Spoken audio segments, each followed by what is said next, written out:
Slavery is back. Welcome to a place where private business profit from a captive labour force, yet pennies are spent on medical services to a population in which the Indigenous, the poor and the mentally ill are overrepresented. Where isolation, humiliation and degradation are facts of life. Welcome to prison. It depends who's telling the story, I suppose. The prisoners would have one view, the people who work in the prison system would have another, and I think it's up to people to decide where the truth is. Give government propaganda and the media spin doctors the flick. And check out Doin' Time for news, views and tunes on prison issues from Guantanamo Bay to Christmas Island to prisons and detention centres everywhere. Every Monday at 4 p.m.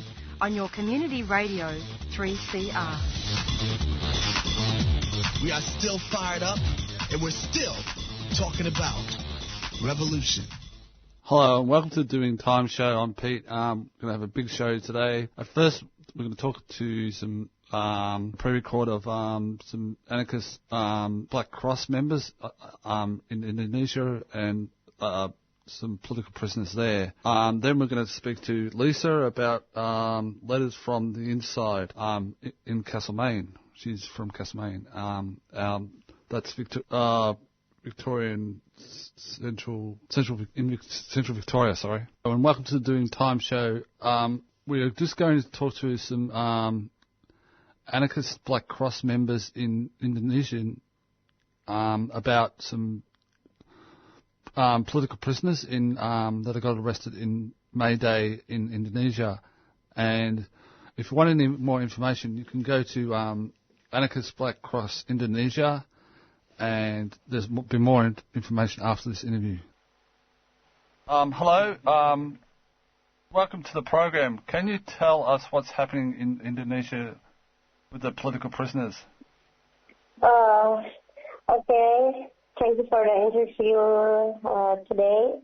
But first, before I explain what actually happened in Indonesia, especially on May Day in Jakarta, yeah. I will introduce myself. I'm Pereira, and I live in Jakarta. So what's happening I'm from Palang Hitam, that Anarchist Black Cross in Indonesia. Oh, right.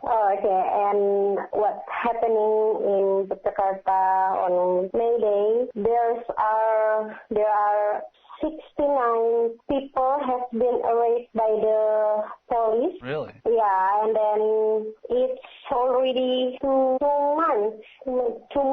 They're still being in jail. Oh, right. Yeah, and actually, it's still on process for the investigation, and we're still waiting for the final result because it's not.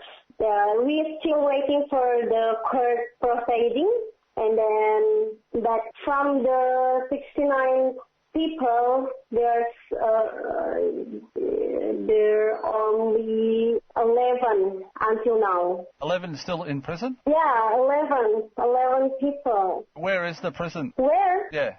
Still in Polda, police station. Yes, police station jail, and for waiting the investigation process, because they still need more investigation, and they need another people maybe.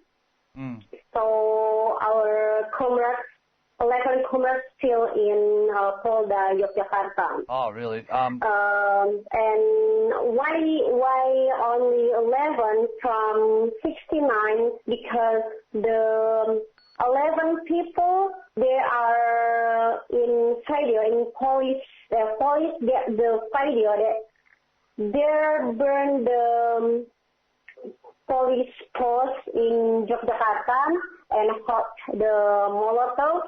That's from video. Police only show in public video because everybody can record the May Day. Yeah. So, yeah, that's what I can say. And if you need another information, I can give you as I know. Okay.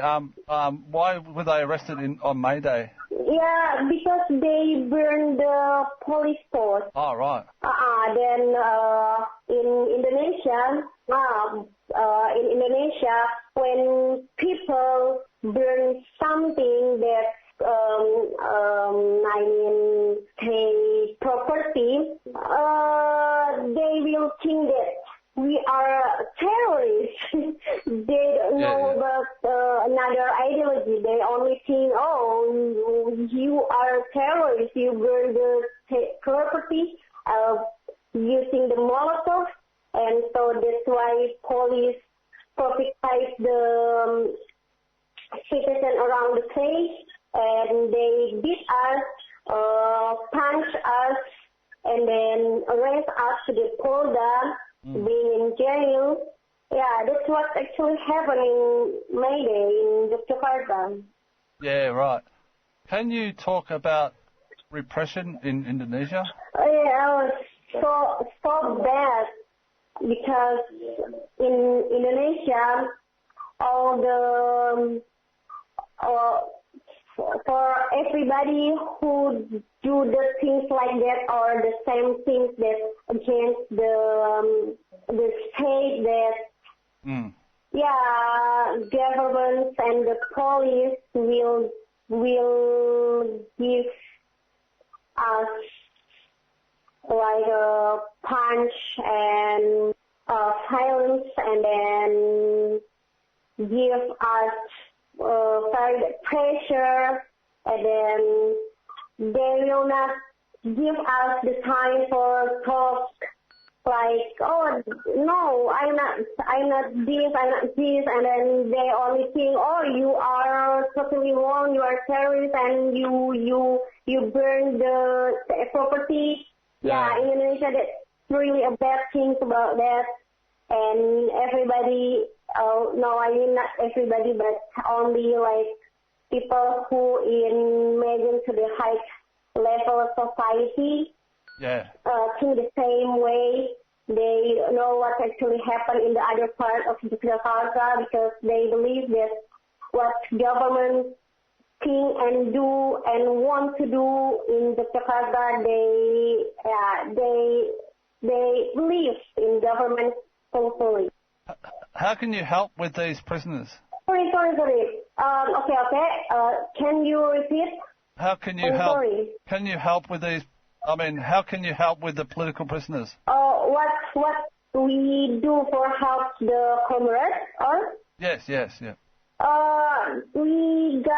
already got the advocate and from the LBH Yogyakarta, like legal aid, and they will accompany our friends, the comrades in the process, and then we give lots of information to the like solidarity. We need solidarity from outside, like Jakarta, Surabaya, or another island, and another country, maybe like this. What we do in Aussie, we need solidarity.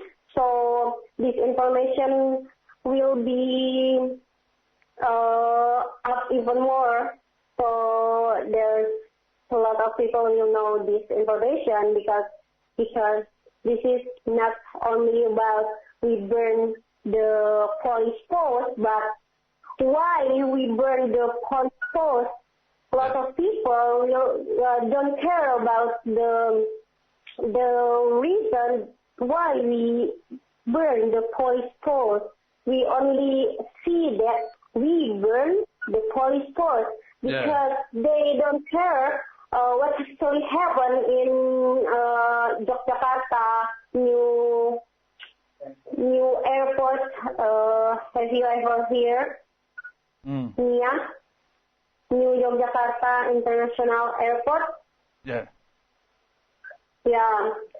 That's a village, one of a very beautiful village in Yogyakarta, and there are so many people in there work as a farmer and don't want to give their land to the government to burn to build the new airport, but government and police don't care about what they want, and they only want the land, and that's what happened until now. Yep. So we are really angry for that. But don't blame me. Yeah. Sorry? How can we help from here, like to show solidarity with the prisoners? You ask me what can you do from outside to help this case? Yes. Maybe to spread the information. We will give you the website if you want, because on the website we always give the update information. Yeah. So, what is the website? What? What's the website? palanghitam.noblogs.org or RG. Palanghitam. How do you spell that? Palanghitam, palanghitam.noblogs.org. And you can send money to help the prisoners with because actually all the comrades, the prisoners, need money for their daily life, and actually we in Yogyakarta already make the solidarity, like open donation, fund, sell T-shirts for them. If you want to help trust give the money, maybe you can give donation or buy the T-shirt, and that's really helpful, I think. And is that on the website? Yeah, you can find the website, and on the website we already put the merchandise link. Thank you for the interview. It's very good. I will repeat the website soon on the recording of this. Thank you, and I'll speak to you soon. We'll get some updates in a couple of weeks. Is that okay? Yeah, it's okay. Really. Okay. Thank you for that. Thank you very much. Yeah. Yeah, thank you so much. Okay, see ya. Okay. See. And if you want any information about anarchist prisoners, go to palanghitam.noblogs.org or agitasi.noblogs.org, or even free25.nostate.net. And welcome back to the Doing Time show. We are going to talk to Lisa soon from Letters from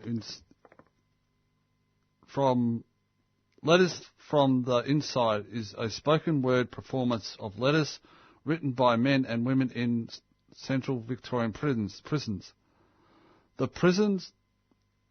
In prisons, letter writing is still an important art form.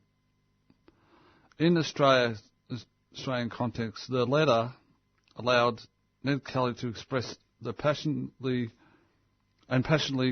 give voice to his thoughts and feelings while introducing the importance of the letter form.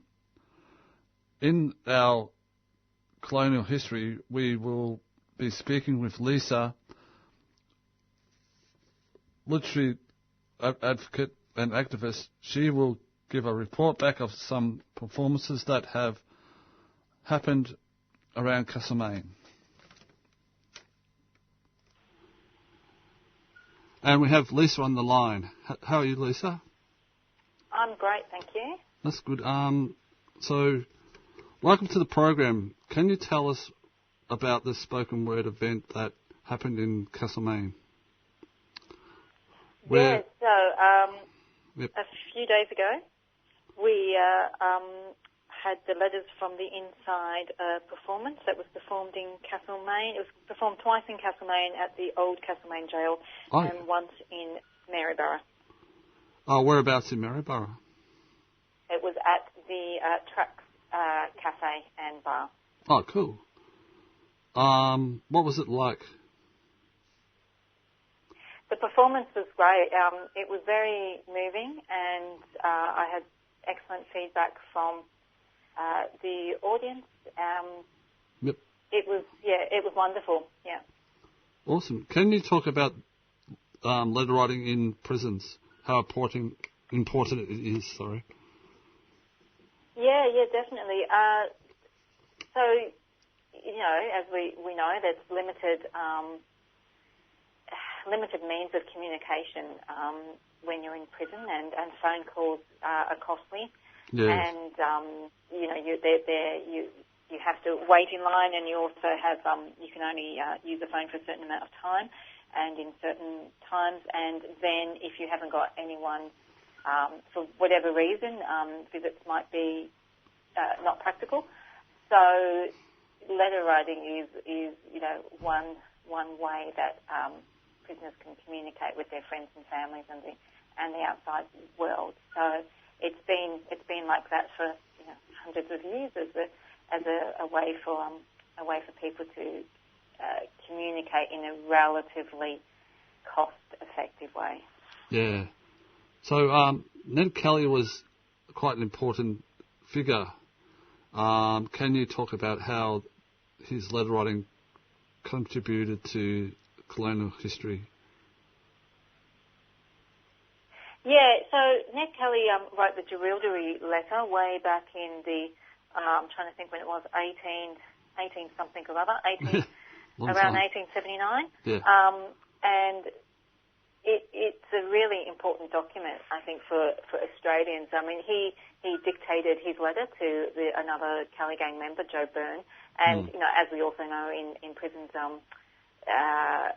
illiteracy is a problem, and we do know that many prisoners are unable to put together a letter, and then they might need help with that. So he dictated his letter to Joe Byrne, and then it was a long letter. It was something like, it was over 50 pages. It was very, very long, and it's one man's voice, and in it, it's like a cross between a confession and a manifesto, and it's his story, it's his side of the story, and he talks about police persecution of himself and his family, and he gives his version of the events. So it's a very, like I said, passionate and expressive letter. Yeah.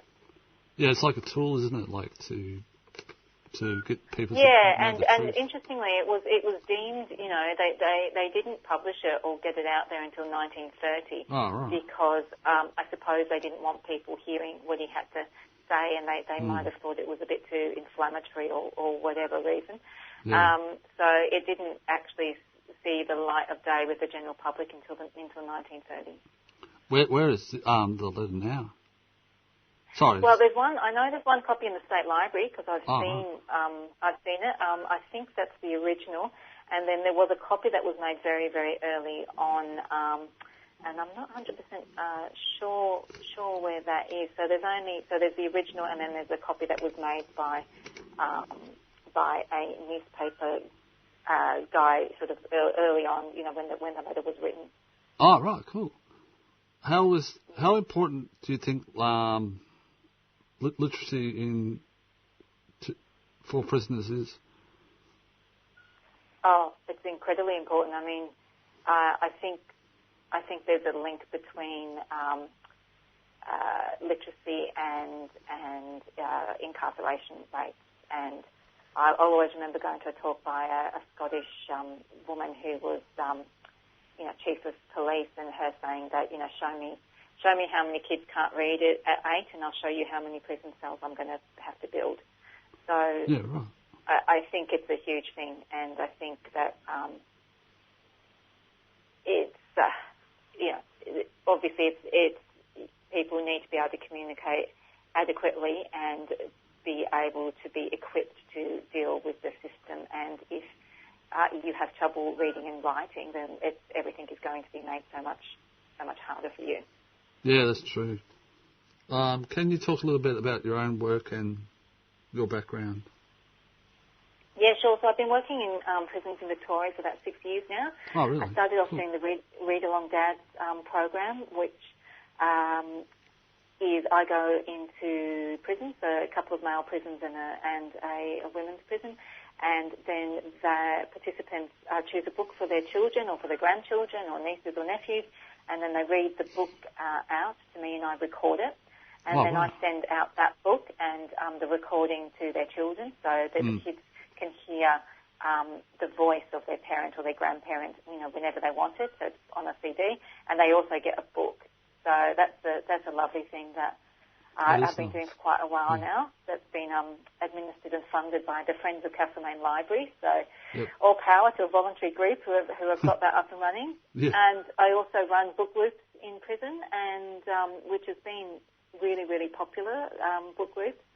And I've had very happy participants who love coming to the book group. And I run shared reading, which is wonderful because it means that people who come along don't need to be able to read, or they don't need, for whatever reason, they don't have to read the book, because I read them a story, or one of the other guys will read them a story, and we just talk about the story there and then. Yeah. So it's the guys find it very helpful as a break from everyday life and as a way to perhaps relax and also communicate with their peers in a way that they perhaps wouldn't have, because they've got something to talk about. They talk about the story, and we do poetry too. So we look at poems and stories, and that's been very effective and has been a great program. And then of course I do creative writing, and it was because of the creative writing classes that this whole Letters project came out, because I realised that the men had a lot to say. They had a lot to say, and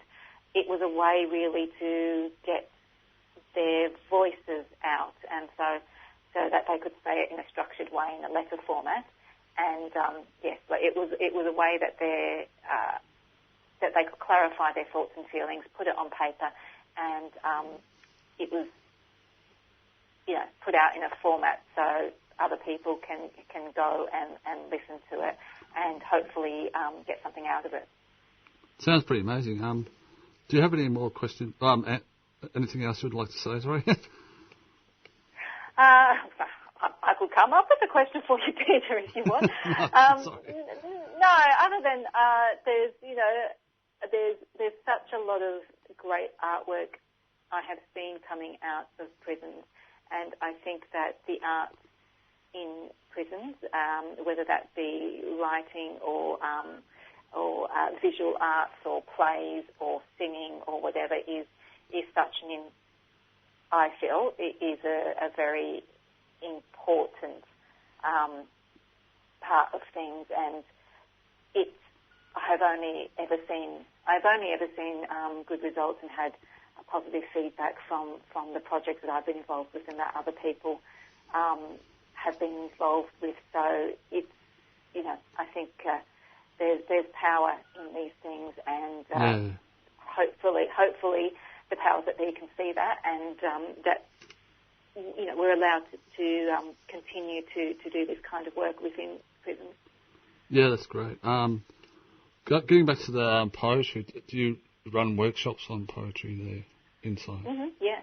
Oh, yeah, it's great. great, because some of the men, they've never written a poem before, so they'll come out of my class and they'll say, hey, I've written a haiku or, a sonnet or whatever it is that they've written, and they'll get on the phone that evening and say it to their missus, or they'll send it off in a letter, and it's just really nice to.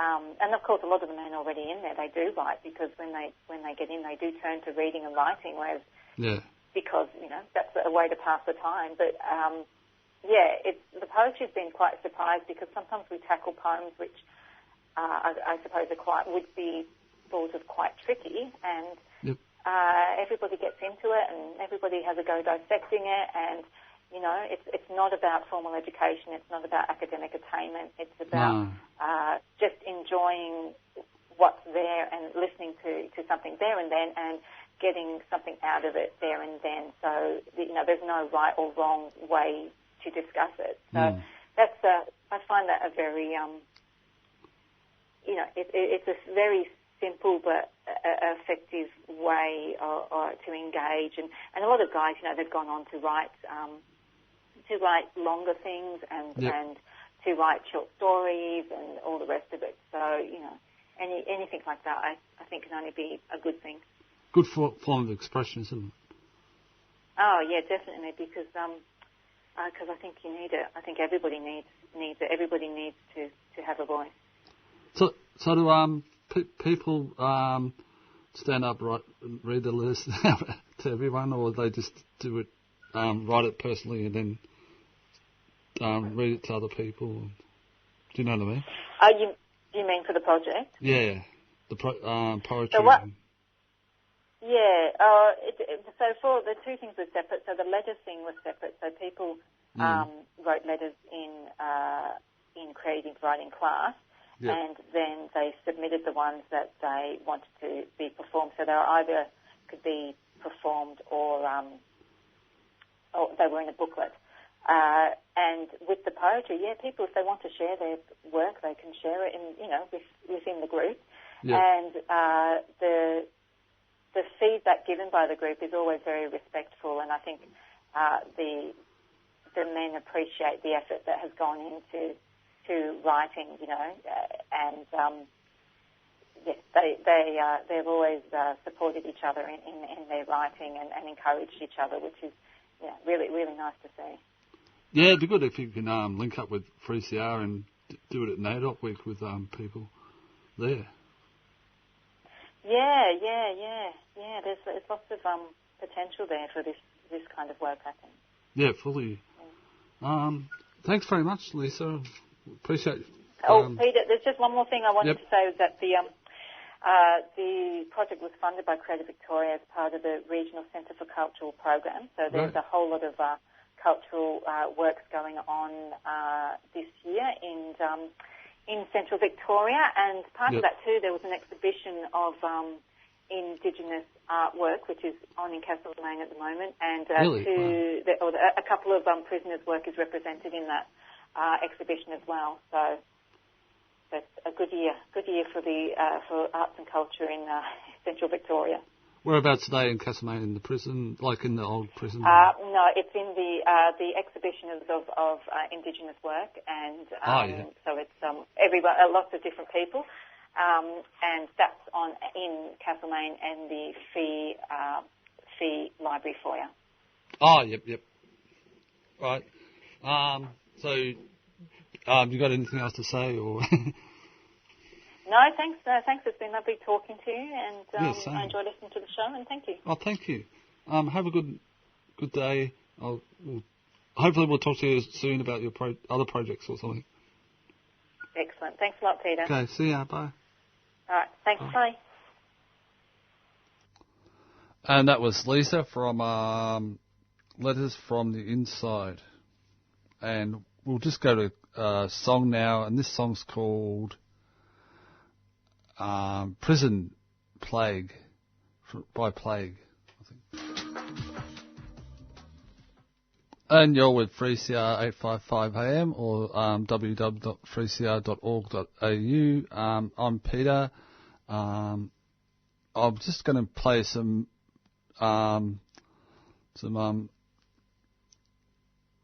commentaries by Amir Abu Jamal from Prison Radio. The first commentary is called For Debbie Africa Freedom by Mamiya Abdul-Jamal. And then the second one's called Paradox of Liberty Part 1. So we might have to play Part 2 next week or something.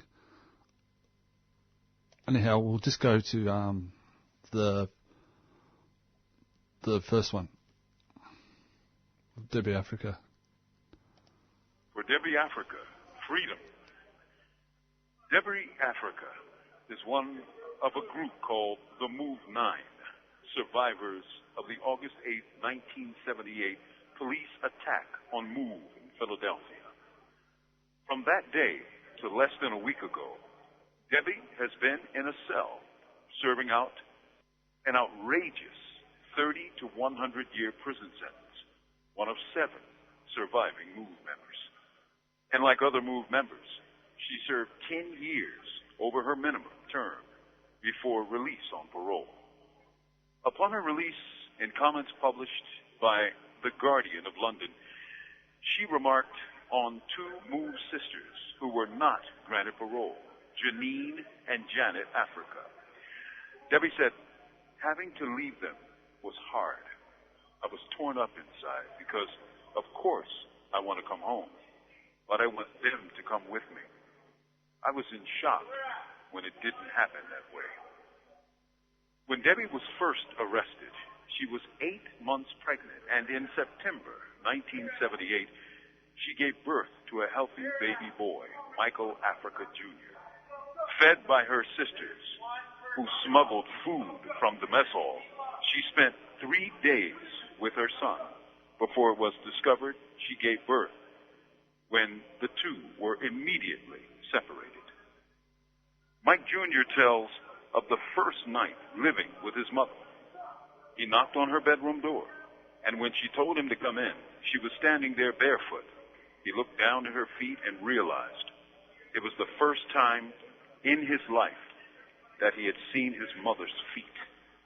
His friend Benny told him that 2-year-old babies and infants knew more about their mothers than he, a man almost 40 years old. But the story is Debbie Africa, after 40 years behind bars, is free. May freedom come swiftly for the rest of the Move survivors of August 8, 1978. From Imprisoned Nation, this is Mumia Abu-Jamal. These commentaries are recorded by Noel Hanrahan of Prison Radio.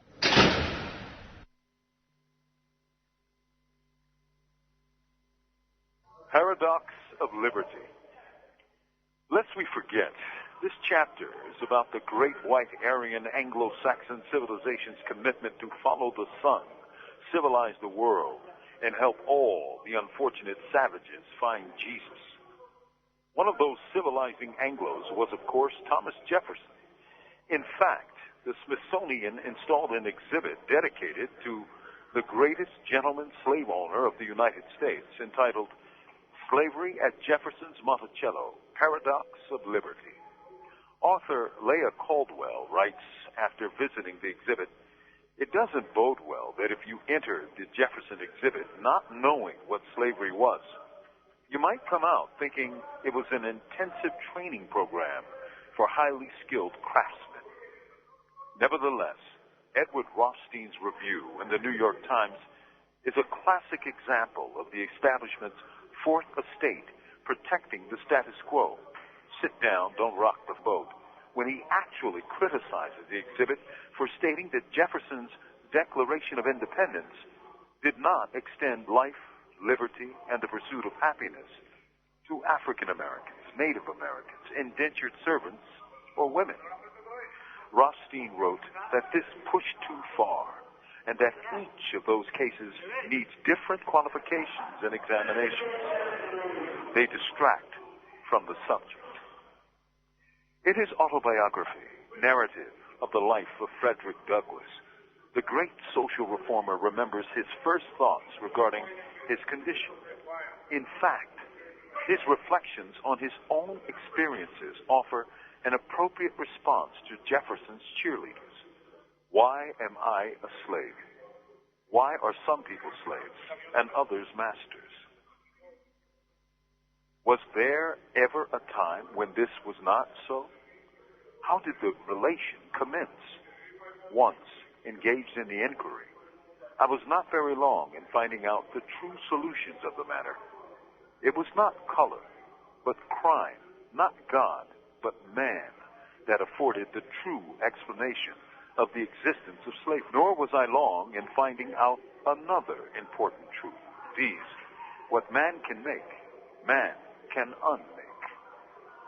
Here's another answer for those who like to contextualize about those masters who own, subjugate, and crush other human beings. It's never been considered okay to own another soul, unless, of course, you're modeling yourself after Satan.